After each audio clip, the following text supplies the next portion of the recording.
And Alan Stiles on Sactown Sports 1140. I think most of us are at the point where we understand the benefit of losing games. You know, we had the high flyer in yesterday as he was getting ready for game night. He said, I can't.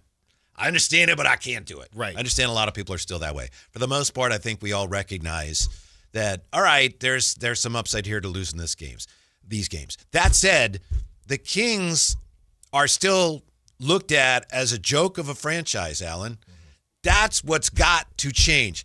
This is from The Ringer, the NBA's tank office here. Who is the most shameless loser? And they they look at the teams, that are in position for the first pick. Logan Murdoch wrote this. Sacramento Kings.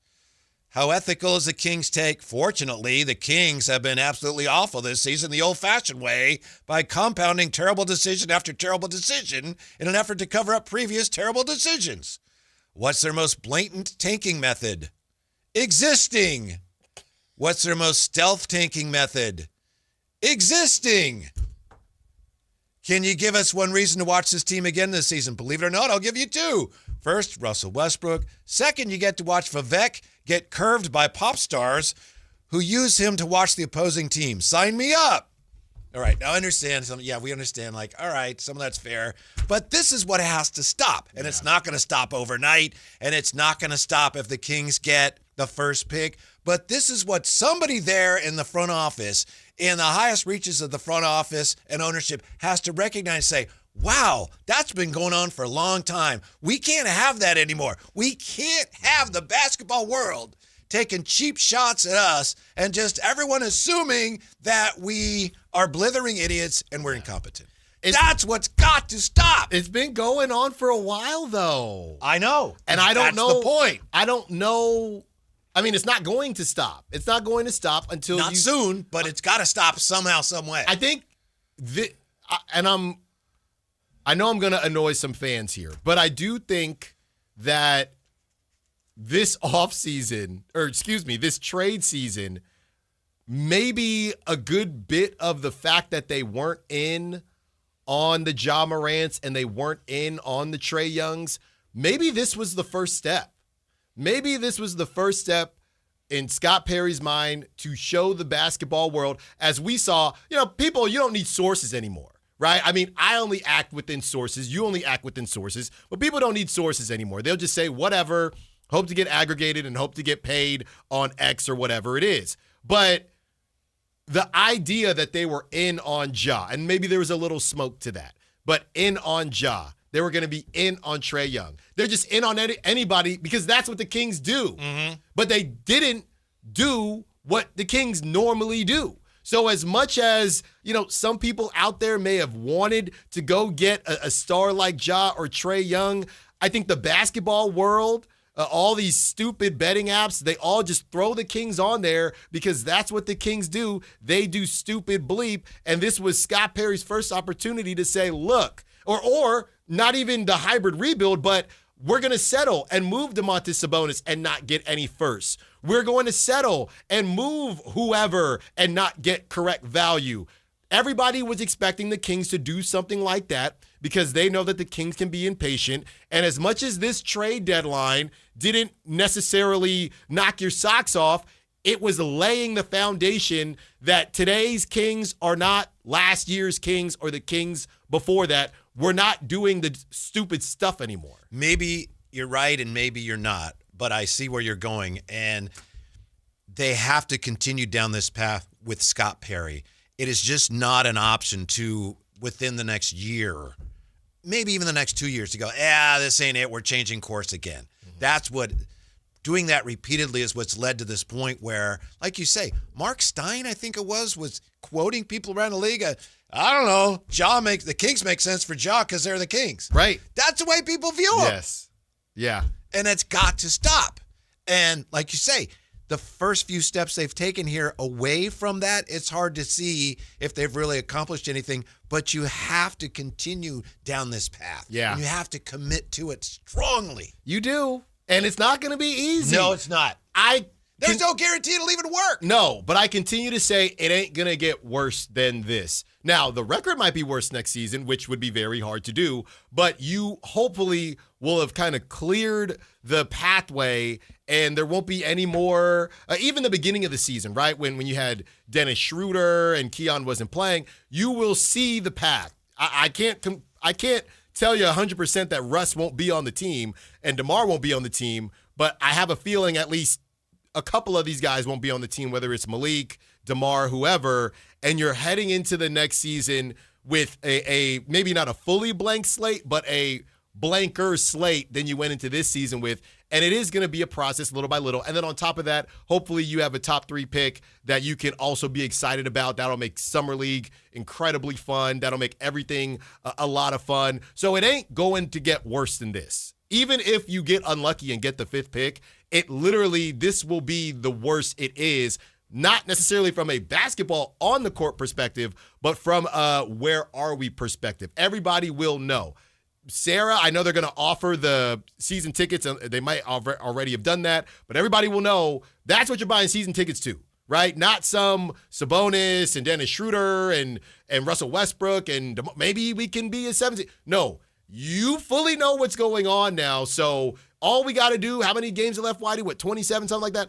Just get through the season, and we will make our way towards a brighter future. I sound like a politician. Did you hear Coach Christie's comments last night?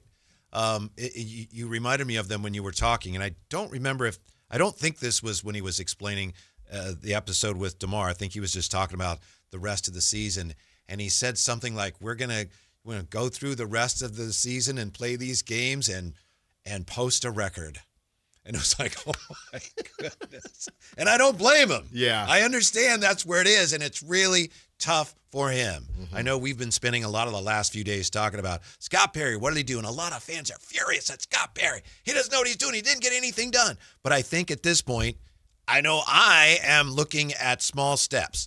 And here's something. The Kings historically are terrible when it comes to the draft. Terrible. They had a pretty good draft, it looks like, last year. Now, they didn't have a high pick, but Scott Perry got him in position to have a first-round pick. Nick Clifford's played well. And look at last night, the young players. And, Dylan Cardwell wasn't even drafted. That's a credit to the organization. So that's at least a step in the right direction. And it's going to take many, many steps. Hopefully they hit a home run with their top draft pick this year. But there just has to be the commitment to this. Otherwise, they can't afford to fall back from here. Because I just get sick and tired. I want to throw my water bottle when I read the jokes like this. Yeah. What's the worst thing to do? Exist. That's horrible. It's low-hanging fruit, and it's not just the Ringer. They all do it. Yes. But you have to stop giving them a reason to do it.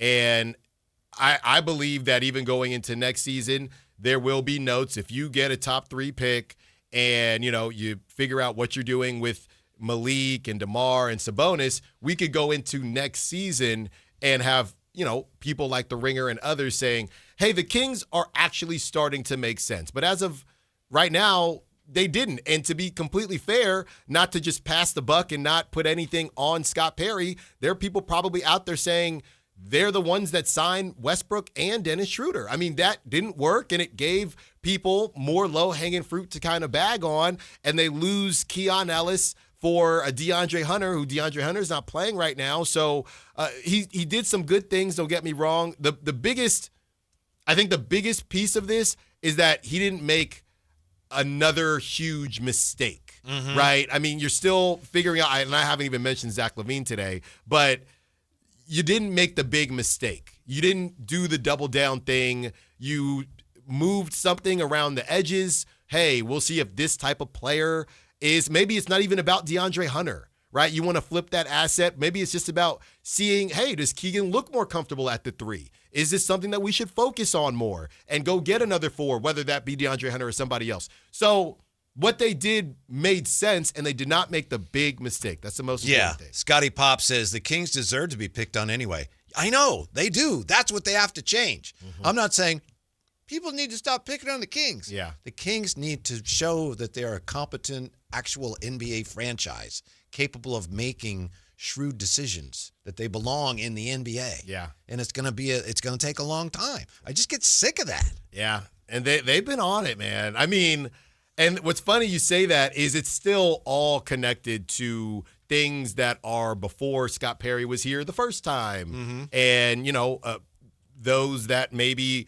had his position prior to him. And when they're saying stuff like that, it's not really about this season. It's still about Luka. It's still about De'Aaron Fox. So that stench, it's not going to get out of here until they're finally moving forward with a fully new crop of players, which they just don't have yet. Yeah. So everybody is still just connecting them to the sins of the past. Yeah. Last night was just another reminder of how difficult this year is for fans.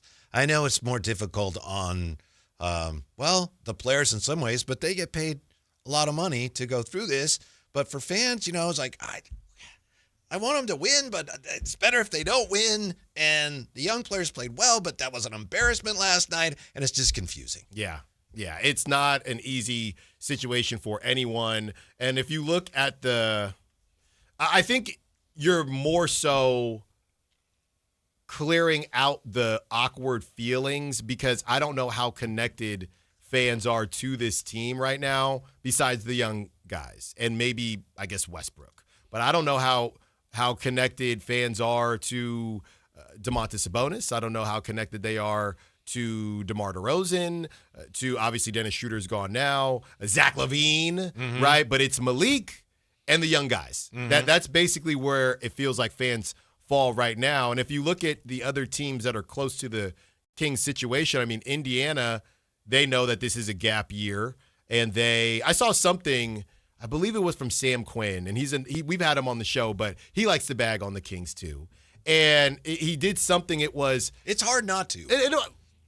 It's an easy target. I understand that, yeah. Look, if I was a writer and I was looking for something that, it was maybe a little bit of fun and just is an easy thing to go back to, what they tell us on radio, play the hits, go make fun of the Kings. That always works. There's always something.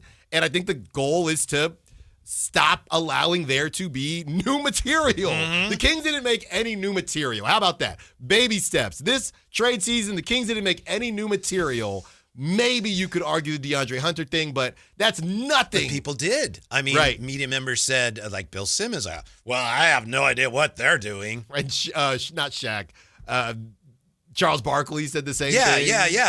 Yeah. But and again, Barkley's whole thing was, they're Sacramento. They don't know what they're doing. What do you mean? They're Sacramento. They don't know what they're doing. Right. It's the laughing stock right now. But Indiana gap year. But Sam Quinn said he wrote, who is the team most deserving of the top pick? And he had the Pacers at number 1 because I guess they dealt with injuries. And I'm thinking, who is sitting here dubbing teams worthy and not worthy? Because it gets very annoying to me and now you got me going here because I'm seeing similar stuff where people will say, I pray that Darren Peterson doesn't make it to Sacramento. He doesn't deserve that. Right. Same thing with DeBanson. Like, nobody should come to Sacramento. That's what people say.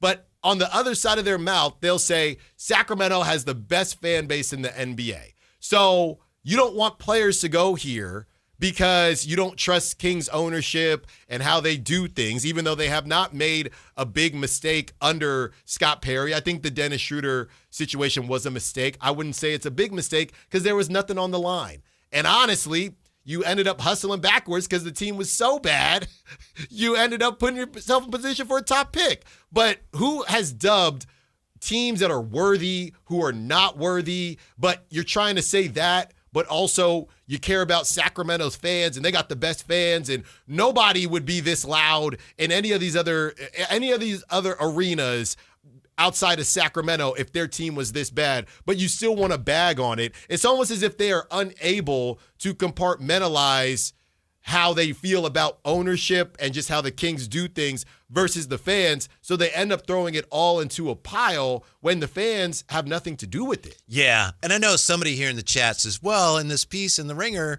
they make fun of the other tanking teams too. They do, but not the way they make fun of the Kings. For example, who should this team send to the lottery for good luck? Logan Murdoch writes, honestly, no one deserves that shame. That's crazy. Yeah. So it's definitely. Like, what kind of piece is this? Much. Like, what? Much And I know sharper, Logan. much And I more know pointed Logan, when but it comes to the Kings. what is that? Yeah. It's easy. It's easy pickings. Low hanging fruit. Yeah. I mean, He probably had fun with that. no, they all had a laugh. Yeah. This is probably their favorite article they had to write. Mm-hmm. It's ridiculous. Yeah. But hey, That's where it is, and it's the Kings' fault. yeah, if you want to shut them up, then do it by building a winner and building it the right way. Mm-hmm. Stop doing stuff, like you said, even the DeAndre Hunter thing. Not a huge mistake, in my opinion. I didn't like it, but not a huge mistake, but even stuff like that. Mm-hmm. But I think it's a good note that it's getting, it's a little bit harder. You got to dig a little bit deeper. It's not as obvious of a mistake as the De'Aaron Fox trade. Now, Chuck Lee says, this is what I'm trying to tell everyone. This is the NBA trying to keep the Kings down, never wanting them to win. I don't think that's the case. I don't think that's the case, Chuck. I mean, you can argue the broader argument that the NBA would rather the big market teams win than the small market teams, maybe. But look who was in the finals last year. Mm-hmm. Yeah. Indiana and Oklahoma City. I don't think this is the league's doing. This is the Kings doing. That's one thing we can agree on. It's like they've earned this. The ridicule, the scorn, the Kings as a franchise have earned it. Yeah. Would you say, I know Dave likes to compare Kings fans to Lions fans, and it's funny because this team I'm about to say is a huge market, but I mean, the Kings are basically the Jets, right? I mean, the Jets get clowned all day long.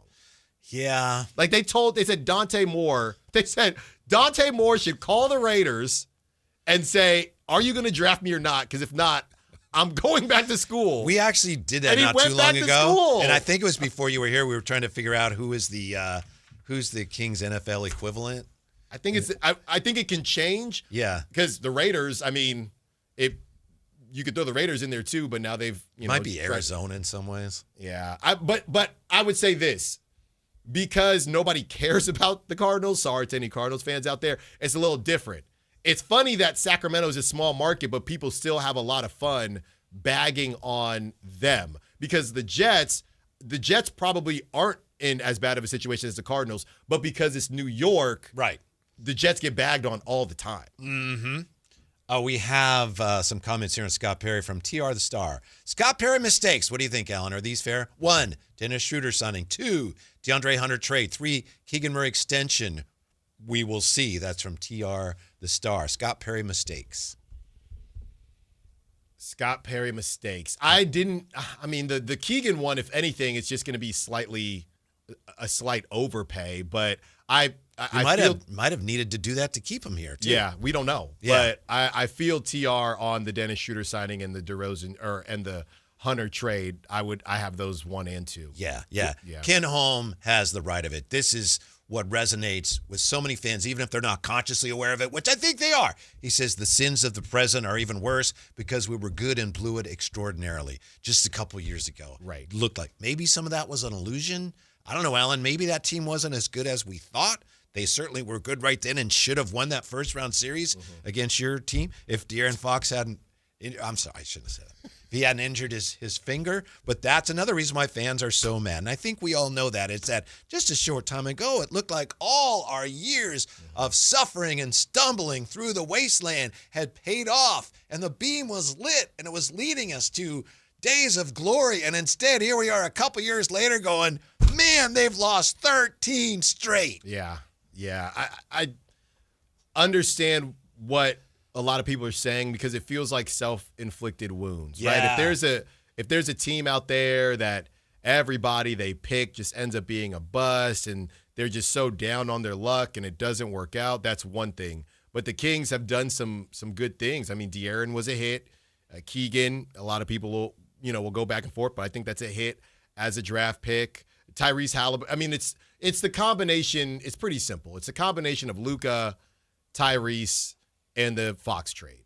Those 3 things, it's going to take forever for people to not connect the Kings to that. Yeah. That's it. Yeah. That's why I think it would go a long ways towards helping to show everyone where this is headed. I don't think it's going to happen, but I think it would help if ownership came out and said everything Scott Perry is saying, everything Coach Christie is saying, yes, just so everyone knows this organization is on that page. All right? That's all I wanted to say. See you later. Yeah. But I'm behind them. That is what we're doing. Scott Perry says we're all together on this. He's right. We're all on the same page. Here we go. Yeah. Watch out for us because we're coming. It's going to take his time. I could do it for him. Right. It's going to take some time, but we're coming. Maybe they'll do it after they get the number 1 pick. Maybe. They get the number 1 pick. Oh, you know what could happen then? Well, no, we have the number 1 pick. Look out. Well, that's why you The ain't gonna tank say. is over. The tank is over, baby. It can't happen. Your hybrid rebuild, Ellen. It cannot It's not happen. mine. I know. The one It's that you talk someone's. about cannot happen. It's not mine, but Cannot be on the board. okay. That can't be on the board. Trading out of the top 3 cannot be on the board. Can't I have didn't it. say trade out of the top. Well, Can't have it. Initially, I said, 3 and then 5. I said 5 is more realistic. I said 3 if you think there's not a big difference between Cam Boozer and the rest of the crew. Mm-hmm. So I'm not saying to do it. It was mentioned on social media. How much better do you think, honestly, your opinion, of course, how much